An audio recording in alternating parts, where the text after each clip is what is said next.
ఈరోజు సోమవారం లింగాష్టకం పాడుతున్నా.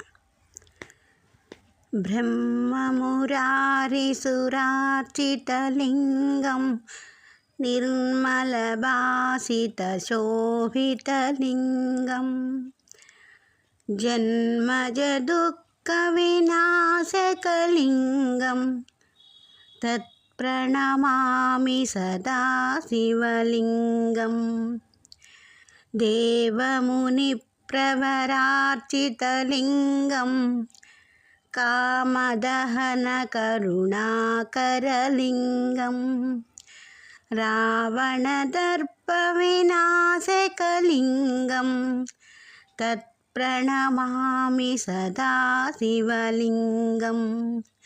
తత్ప్రణమామి సదా శివలింగం. సర్వసుగంధిసులేపితలింగం బుద్ధివివర్ధనకారణలింగం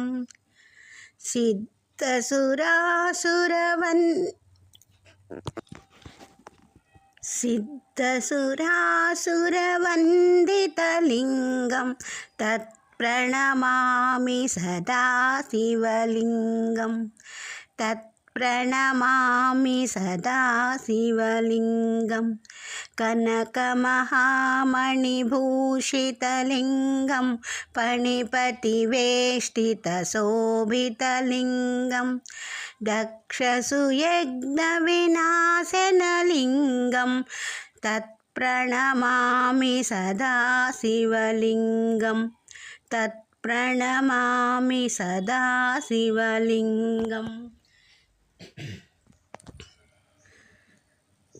కుంకుమచందనలేపితలింగం పంకజహార సుశోభితలింగం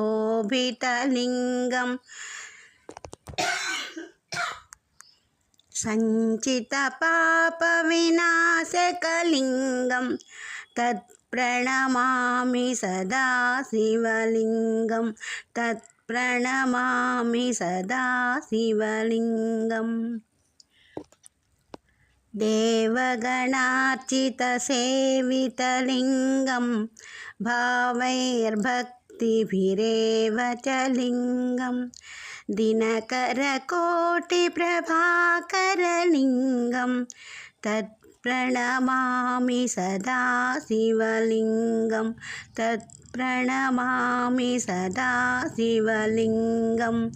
అష్టదళోపరివేష్టితలింగం సర్వసముద్భవకారణలింగం అష్టదరిద్రవినాశనలింగం తత్ప్రణమామి సదా శివలింగం.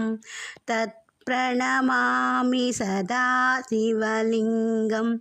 సురగురుసురవరపూజితలింగం సురవనపుష్పసదార్చితలింగం పరమపదం పరమాత్మకలింగం తత్ప్రణమామి సదా శివలింగం.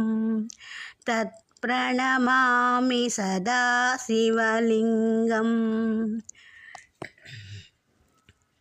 లింగాష్టకమిదం పుణ్యం యః పఠేత్ శివసన్నిధౌ శివలోకమవాప్నోతి శివేన సహ మోదతే.